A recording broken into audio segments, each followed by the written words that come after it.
This is your video for section 4.4. In this one, we're going to talk about the graphs of the secant and cosecant functions. The first thing we need to remember about secant is that it's the reciprocal of cosine.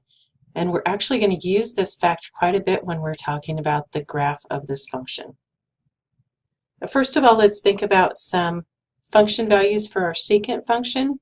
Since this is a reciprocal of cosine, we could look at a list of values for cosine and just flip them over. Any place that cosine is 0, our secant function is going to be undefined. So at negative pi over 2, at pi over 2, and at 3 pi over 2. Then for our other values, we'll just take the value for cosine and flip it over. At negative pi over 4, cosine would be 1 over the square root of 2. So the secant value is the square root of 2. At 0, cosine is 1, so secant is also 1. At pi over 4, secant would be the square root of 2. At 3 pi over 4, it would be the negative square root of 2, since that's in the second quadrant. And at pi, cosine is negative 1, so secant is also negative 1. And what we're going to do as far as the graph goes is we're going to look at how our graph compares to the graph of cosine. Here's the graph of cosine in a lighter color. And what we can see is that at any place that the cosine is 0, so where the cosine graph has an x-intercept, our secant graph has what we call a vertical asymptote. So at those places, our secant is undefined. Any place else, really what we're doing is taking our cosine graph and flipping it up if we're above the x-axis. If we're below the x-axis, we're flipping our graph down to get our secant graph. If we look at some different intervals, if we're going from negative pi over 2 to 0, that's between here and here. In that interval, our cosine increases from 0 up to 1. What happens with our secant is that it starts up here at positive infinity because of the vertical asymptote right there, and it actually comes down and meets the cosine graph at a y value of 1. So our secant graph decreases from positive infinity down to 1. As we go from 0 to pi over 2, we have the opposite thing. The cosine goes from 1 down to 0. Our secant value goes up from 1 to infinity. So pretty much anywhere in here that our cosine is 0, our secant value is going to be either infinity or negative infinity. As we go from pi over 2 to pi, our cosine goes down from 0 to negative 1. Our secant goes from negative infinity up to negative 1. And from pi to 3 pi over 2, our cosine goes up from negative 1 back to 0. Our secant goes down from negative 1 to negative infinity. What we can see on our graph of secant is that we've got all these places that are vertical asymptotes.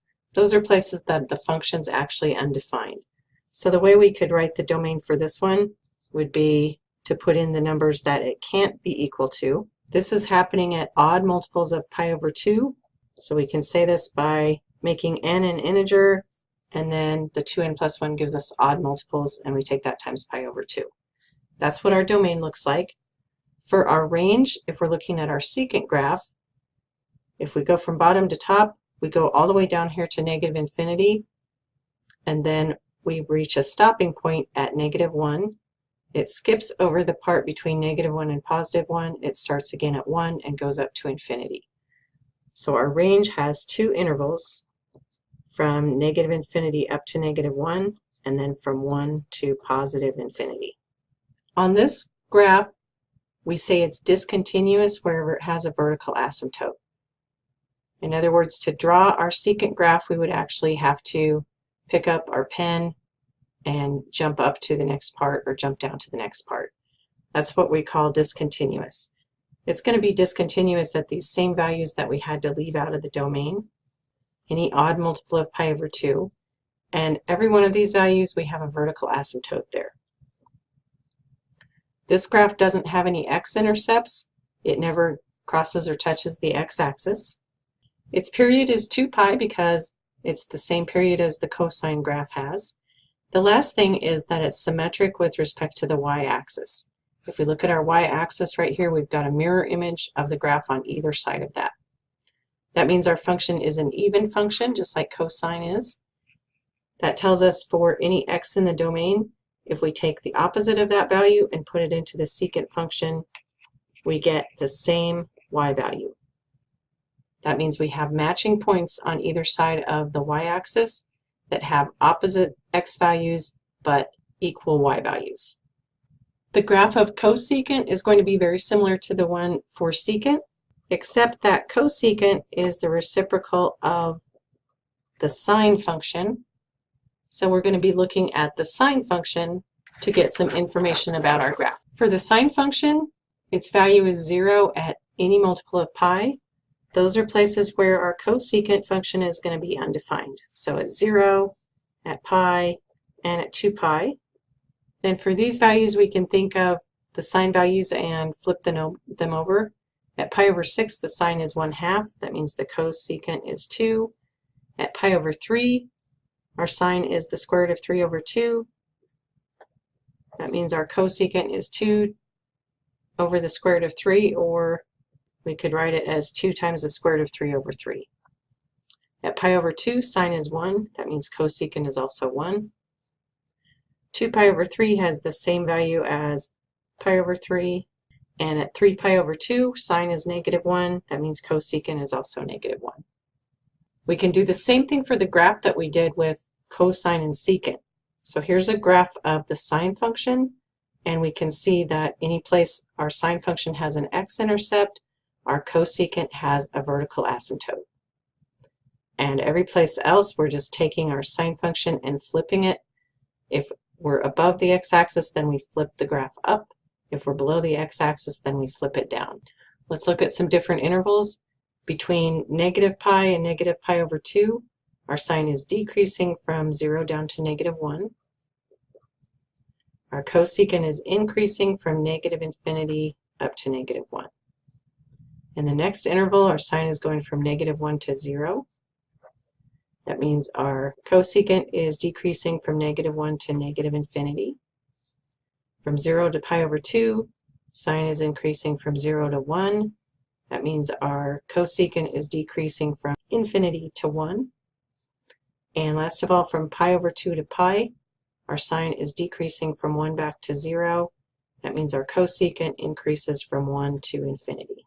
For the domain of this one, we're leaving out any multiples of pi because that's where our vertical asymptotes are. So we could write this as x such that x is not equal to n pi. For our range, it's the same as what we had for the secant graph. We go from -infinity up to -1, and then we skip up to +1 and go up to infinity. This graph is discontinuous at all those places where the vertical asymptotes are. Those are any multiples of pi. Our period is 2 pi, just like the sine function. And just like the sine function, this graph is symmetric with respect to the origin. That means it's an odd function, and if we put in the opposite of x, we get the opposite y value. That means we have matching points across the origin. For example, this point right here is the point pi over 2, 1. It has a matching point across the origin, which is -pi over 2, -1. The next thing we're going to look at is graphing secant and cosecant functions.